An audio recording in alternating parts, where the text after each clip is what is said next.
एक शहर में मियाँ बीवी रहते थे। ये एक दूसरे से काफ़ी मोहब्बत करते थे। मियाँ बीवी का हर कहना मानता था और रोज़ी रोटी कमाकर इसके पास ले आता था। इनकी आपस में काफ़ी गहरी मोहब्बत थी। ये एक दूसरे से अक्सर मोहब्बत का इजहार किया करते थे। मियाँ बीवी की काफ़ी तारीफ़ें करता रहता था। इनके दरमियान कभी लड़ाई झगड़ा नहीं हुआ था। ये हंसी खुशी ज़िंदगी गुजार रहे थे। दिन गुजरते गए, पता नहीं चला। ये अपने आप को एक दूसरे के रिश्ते से मजबूती की तरह बांधे हुए थे। ना इत्तफाकी इनमें बिल्कुल नहीं थी। एक दिन मियाँ घर आया और आकर अपनी बीवी से इजहार मोहब्बत में कहने लगा कि तुम चांद से भी ज़्यादा खूबसूरत हो। अगर मैं ये बात झूठ कह रहा हूँ तो तुम्हें 3 तलाकें। जैसे इसकी बीवी ने ये बात सुनी तो इसने अपने शौहर से कहा कि ये तुमने क्या कह दिया। तुम्हें भी ये बात मालूम है कि मैं चांद से ज़्यादा खूबसूरत कैसे हो सकती हूँ। तुमने ये बहुत बड़ी गलती कर दी है। अब मुझ पर तलाक वाक़ई हो चुकी है। आज के बाद तुम मुझे अपनी शक्ल मत दिखाना और ना ही मैं तुम्हें अपनी शक्ल दिखाऊंगी। फिर ये एक दूसरे से अलग हो गए।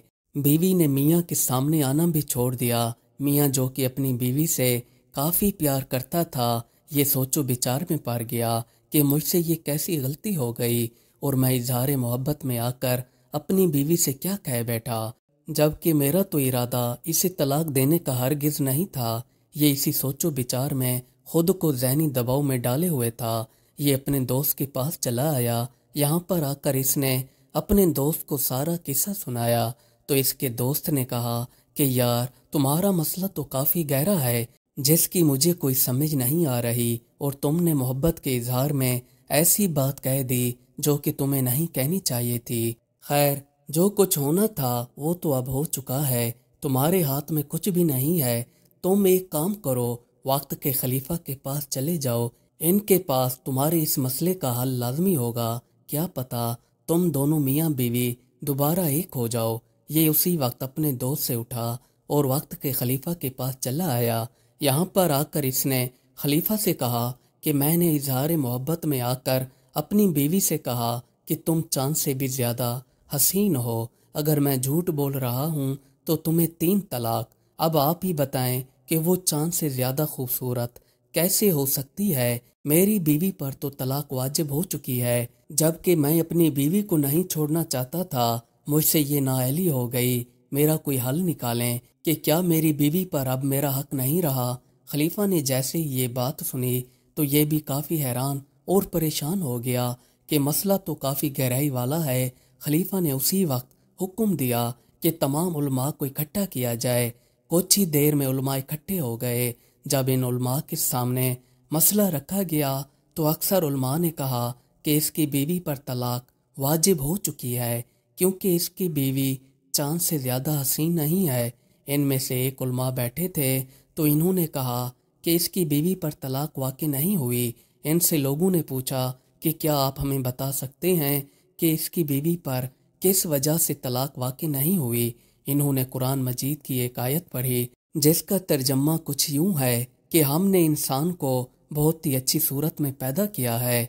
यहाँ पर जितने भी लोग बैठे थे इन्होंने इस जवाब को पसंद किया और साथ ही खलीफा ने भी कहा कि ये जवाब काफ़ी मुतासिर कुन है। तलाक देने वाले ने जब ये बात सुनी तो ये भी इस बात से मुत्तफिक हो गया कि मेरी बीवी को तलाक नहीं हुई। जब भी आप मुंह से अल्फाज निकालें तो इससे पहले सोच लें कि क्या आप अपने मुंह से ये अल्फाज निकाल रहे हैं मुनासिब हैं या नहीं। ये ना हो कि जो अल्फाज आप बोल लें बाद में आपको इन अल्फाजों पर पछताना पड़े। एक गरीब आदमी ने अपनी रोजी रोटी के लिए गधा रखा हुआ था ताकि इससे अपना पेट पाल सके। ये मेहनत मजदूरी करके गधे के ऊपर चीजें लाद कर एक जगह से दूसरी जगह ले जाया करता था। गुर्बत की वजह से ये अपने गधे की ज्यादा खिदमत नहीं करता था। गधा भी इसका लागर और दुबला पतला था। जब हवा चलती तो ये हवा के झोंके से ही जमीन पर गिर पड़ता था। इसकी पुश्त पर जगह जगह जख्म थे और इसका सही इलाज ना होने की वजह से इसके अंदर कीड़े पड़ चुके थे। गधा काफी बीमार रहने लग गया। एक दिन गधे के मालिक के पास से एक अस्तबल के दरोगा का गुजर हुआ तो इसने गधे के मालिक से पूछा کہ بھائی تمہارا گدھا اتنا لاغر کیوں ہے؟ گدھے کے مالک نے کہا کہ مجھے خود کھانے پینے کو کچھ نہیں ملتا تو میں اس کو کیسے کھلاؤں؟ یہ میری غریبی کی وجہ سے لاغر ہو گیا ہے، یہاں تک کہ میں اس کا علاج بھی نہیں کرا سکتا، اور اس کو جگہ جگہ پر زخم ہو گئے ہیں جو کہ کافی پھیل چکے ہیں۔ دروگا نے گدھے کے مالک سے کہا کہ 1 مہینے کے لیے تم اپنا گدھا میرے استبل چھوڑ جاؤ، پھر دیکھنا تمہارا گدھا کیسے عمدہ ہو جائے گا۔ گدھے کے مالک نے دروگا کو گدھا ساتھ دے دیا۔ دروگا گدھے کو اپنے ساتھ لے کر گھوڑوں کے استبل آ گیا۔ یہاں پر آ کر اس نے گدھے کو گھوڑوں کے ساتھ باندھ دیا۔ اب روزانہ کی بنیاد پر جب گھوڑوں کو گھاس دانا دیا جاتا تو اس کے ساتھ گدھے کو بھی کھلایا جاتا تھا۔ روزانہ گھوڑوں کی مالش کی جاتی تھی تو ساتھ گدھے کی بھی مالش ہوتی تھی۔ لید وغیرہ اسی وقت اٹھائی جاتی تھی اور صاف ستھرائی کا خیال رکھا جاتا تھا۔ چارہ تازہ لے آ کر ان کو کھلایا جاتا تھا۔ گدھے نے جب یہ ٹھاٹ پھاٹ دیکھا تو دل ہی دل میں کہنے لگا کہ مجھ میں اور ان گھوڑوں میں کیا فرق ہے؟ جیسے میرے ہاتھ اور پاؤں ہیں اسی طرح ہی ان گھوڑوں کے بھی ہاتھ اور پاؤں ہیں۔ جس طرح یہ چلتے ہیں اسی طرح میں چلتا ہوں، جیسے یہ کھانا کھاتے ہیں تو ویسے میں بھی کھانا کھاتا ہوں۔ نہ جانے ان میں اور مجھ میں اتنا فرق کیوں رکھا گیا ہے؟ ان کی قسمت میں تو گھاس دانا کھانا ہے، جبکہ میں تو ویرانے کے اندر جا کر سوکھی گھاس کھاتا ہوں۔ میری قسمت میں ڈنڈے لکھے ہوئے ہیں، ان کی قسمت میں تو عیش و عشرت لکھی ہوئی ہے۔ یہ اپنی زندگی سکون سے گزار رہے ہیں، نہ انہیں ڈنڈے کھانے کا ڈر اور نہ ہی کھانا نہ ملنے کا ڈر۔ انہی دنوں کے دوران دشمن ملک کے ساتھ تبلے جنگ بج گیا۔ اب گھوڑوں کو بھی جنگ پر جانا تھا۔ تمام گھوڑوں کو ان کے جنگجوؤں کے ساتھ بھیج دیا گیا۔ جب سارے گھوڑے واپس آئے تو ان کے بدن درد سے چور تھے اور ان کو جگہ جگہ پر زخم تھے۔